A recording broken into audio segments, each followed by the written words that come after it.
A few moments later. Halo guys, balik lagi bersama Alur Komika. Jadi untuk Alur Komika kali ini, gue bakal ngebahas lagi Magic Emperor.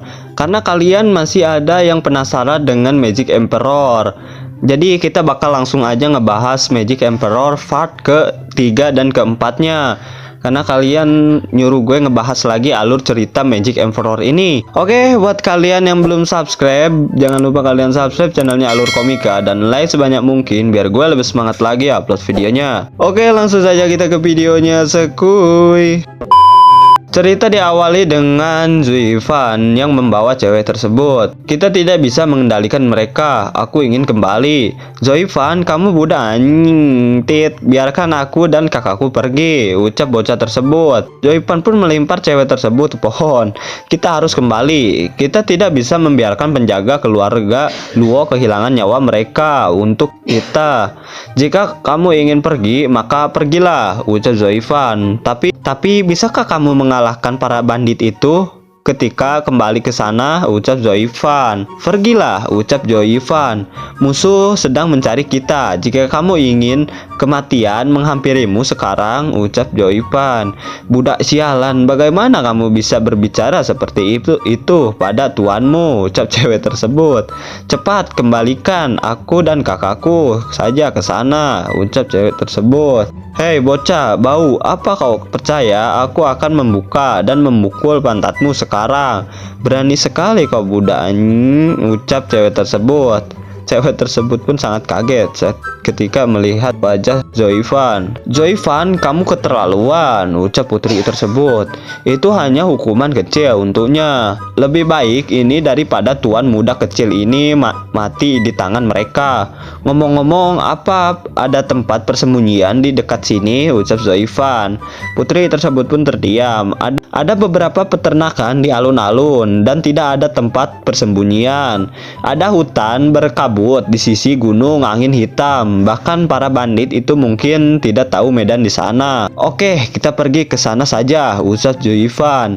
Pegang adikmu di depan jalan. Pergi ke sana hanya menunggu bahaya. Lihat saja nanti, aku akan memberi hukuman padamu, ucap putri tersebut. Ini adalah hutan berkabut. Kabut di sini mengelilingi selama bertahun-tahun. Sulit bagi orang-orang yang masuk ke luar dari sini, ucap putri tersebut. Aku mengatakan bahwa kekuatan supranatural di Gunung Angin Hitam tidak dapat diremehkan. Tapi selama beberapa dekade kami berdua tidak melakukan apa-apa. Aku tidak tahu mengapa kali ini bahkan para bandit yang menyerang villa kami pun tidak berani datang ke tempat ini, ucap putri tersebut. Hahaha, ini tempat yang bagus, ucap Zuifan. Putri tersebut pun terdiam. Zuifan, pergilah bersama tuan muda. Aku akan mengalihkan para bandit itu. Aku menolak. Aku tidak terbiasa dengan medan di sini. Dan jika kamu tidak ikut, aku bisa menjaga anak ini, ucap Zuifan. Jika kamu pergi, aku akan langsung membunuh anak kecil ini, ucap putri tersebut. Ucap Zuifan. Kamu, putri budak kecil tersebut pun marah. Jika kamu pergi, itu sama saja dengan mati.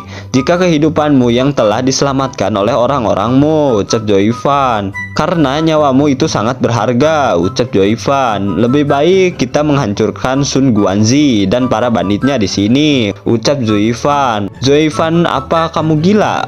Kau akan mengalahkan mereka dengan dirimu sendiri. Sun Guanzi memiliki jumlah kekuatan Qi yang banyak dan ada 4 orang kuat lain bersama dia, ucap putri tersebut. Kau budak tit yang banyak omong kosong, ucap cewek kecil tersebut. Bahkan jika bergabung dengan Fang Tongling, kamu bukan lawannya. Apa yang kamu bisa lakukan untuk situasi saat ini, ucap putri tersebut. Yang aku bisa lakukan, sekelompok sampah itu tidak cocok untuk melawanku, Zuifan. Bagaimanapun, kamu bisa mendengarkan pendapatku sekarang atau menyerahkan diri kepada mereka. Bagaimana Nona dengan pertarungan ini? Selagi mereka belum menyusul, beri aku satu spiritual. Harapan terakhir keluarga Luo ada di tangan Nona. Ini adalah harta keluargaku. Jika kamu berbohong padaku, aku tidak akan membiarkanmu pergi, ucap Nona. Tenang saja, Nona. Tunggu saja di sini, ucap Zhou Yifan. Budak ini menjadi sangat berani. Kakak, kamu harus mengajarinya dengan baik nanti. Yunhai, meskipun budak ini tidak menghormati kita, tapi dia telah membantu kita. Ini lebih baik daripada mereka yang diam dan omong kosong saja. Kita seharusnya bersyukur, ucap putri tersebut. Aku tidak tahu dia sekarang seperti apa. Zoifan dia berubah. Dong Qinglong, Qi Baihu, Suzaku Selatan, Kuanwu Utara, Kirin Chongtian Tengah, langit lurus dan langit kosong. Ini adalah arai besar yang alami. Sayang sekali orang-orang tidak tahu bagaimana melakukannya. Tapi kali ini aku datang. Aku akan mengubahnya menjadi Gunung Tianmu yang kedua. 9 gerbang hantu terpencil terbuka. Roh jahat kekuatan datanglah. Luxin pun mengaktifkan kekuatan dari cincin tersebut. Aktif. Kakak, lihatlah itu. Putri dan anak kecil itu pun terkejut. Kabutnya telah hilang. Zoifan, apa yang terjadi? Pada akhirnya, apa kamu yang tadi melakukan itu? Ucap putri tersebut. Tenanglah, itu tak perlu untuk diributkan, ucap Zoifan. Ikut aku. Aku akan mengajarimu sihir belenggu dan mantra lainnya. Ketika mereka ada di sini, kamu dapat mengendalikan dan membunuh mereka. Apa? Putri tersebut pun terkejut. Apakah ini cara untuk mengalahkan mereka? Metode arai adalah sesuatu yang lebih berharga daripada latihan dan seni bela diri di dunia. Susunan arai tingkat pertama yang dipakai ini adalah misteri keluarga Zhongmen. Arai tingkat pertama ini juga memiliki ratusan ribu lingxi yang tidak dapat diukur harganya. Dia hanya seorang budak, tapi dia melakukan satu-satunya formasi arai dengan santai. Zoifan, bagaimana? Ucap putri tersebut. Jangan khawatir tentang bagaimana aku akan melakukannya. Aku sudah menetapkan batasnya. Aku akan mengajarimu sekarang, ucap Zoifan. Tunggu saja sampai mereka mati. Putri tersebut pun terdiam. Sun Guanji, tampaknya mereka memasuki hutan berkabut. Sun Guanji, lebih baik kau bunuh aku sekarang. Kalau tidak, aku akan membunuhmu dan membalas dendam mereka yang sudah mati, ucap pengawal tersebut. Fang Tongling, hahaha. Ketika aku menyandramu, nonamu akan memenuhi permintaanku. Karena mereka bersembunyi di sana, kita membutuhkan panduanmu. Tempat hutan berkabut tidak akrab bagi kita. Fang Tongling, kau pimpin jalannya. Aku akan menemukanmu nanti. Dengan kebaikan nona itu seharusnya tidak akan meninggalkanmu sendirian. Sialan, kau Sun Guanzi, kau tidak dapat membawaku untuk mengancam nona.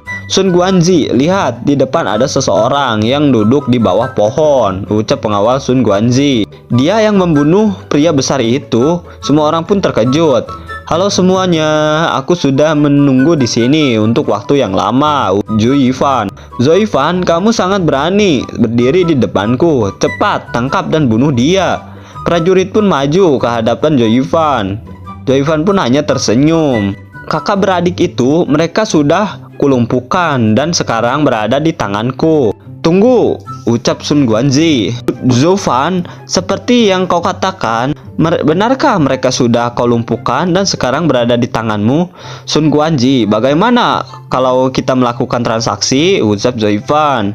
Transaksi apa? Aku akan menyerahkan keluarga Luo kepadamu, tapi kamu harus menjamin masa depanku selanjutnya, ucap Zoifan. Apa?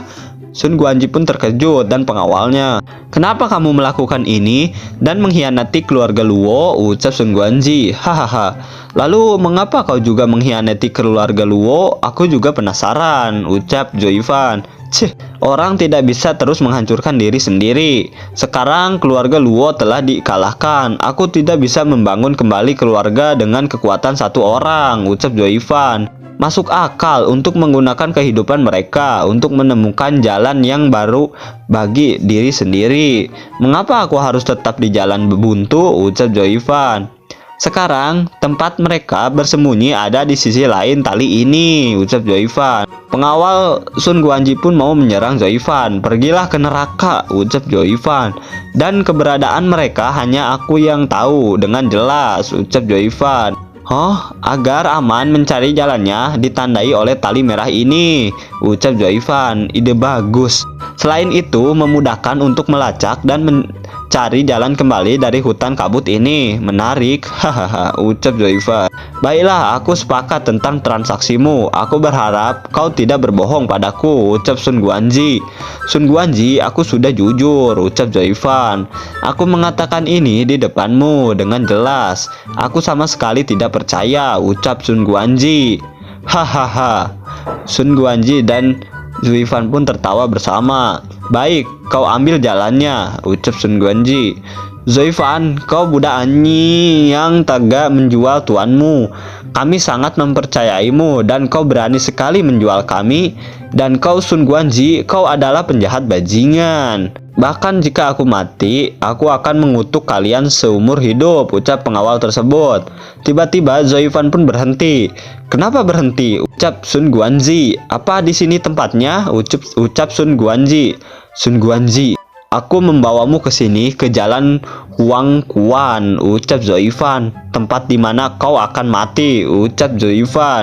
Brengsek kau, matilah, ucap Sun Guanji. Apa? Zoifan pun menghilang.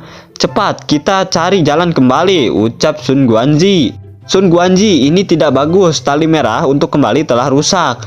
Fang Tongling juga hilang, ucap Sun Guanji. Sialan, bocah brengsek, berani sekali dia menipuku. Jangan kau pikir hutan berkabut ini bisa menjebakku, ucap Sun Guanji. Tunggu saja, aku pasti akan membunuhmu, ucap Sun Guanji sambil berteriak. Hahaha, aku tidak akan pernah memiliki kesempatan untuk membunuhku. Apa yang terjadi? Kabutnya berubah menjadi merah, ucap Sun Guanji. Tetap waspada, awas sekitar, ucap Sun Guanji. Kemana mereka pergi? Ucap Sun Guanji. Mereka semua menghilang seperti tidak pernah ada. Bahkan ini metode Avarai, ucap Sun Guanji. Mereka telah dikendalikan dan menghilang satu persatu. Fang Tongling juga telah diselamatkan. Apa yang akan kamu lakukan selanjutnya? Ucap Nona ke Zoifan. Nona, langkahku selanjutnya adalah membantumu, ucap Zoifan. Apa yang kamu lakukan? Jangan bergerak, ucap Zoifan sambil memeluk Nona. Ikut aku. Tolong tetap fokus, ucap ucap Zoifan. Ini adalah kekuatan yang sangat luar biasa, ucap Nona. Tiba-tiba di hutan merah pun terdapat beberapa hantu. Hantu macam apa ini? Ucap pengawal Sun Guanji. Tiba-tiba hantu tersebut pun menyerang pengawal Sun Guanji. Dia pun ketakutan. Dia pun menyerap roh dari pengawal tersebut. Bajingan. Hantu tersebut pun menghampiri Sun Guanji. Sun Guanji pun berteriak kesakitan. Lalu dia pun memuntahkan darah. Zoifan, kamu siapa sebenarnya dirimu? Ucap Sun Guanji. Pergilah ke neraka, para sampah, ucap Zoifan. Oke guys, jadi segini dulu untuk chapter ketiga dan keempatnya dari Magic Emperor. Nanti kita bakal lanjut lagi kalau kalian suka dengan alur komika Magic Emperor ini. Buat kalian yang belum subscribe, jangan lupa kalian subscribe channelnya Alur Komika biar gue lebih semangat lagi upload videonya. Like sebanyak mungkin biar gue lebih semangat. Oke, saya Alur Komika cabut dulu guys. Bye bye.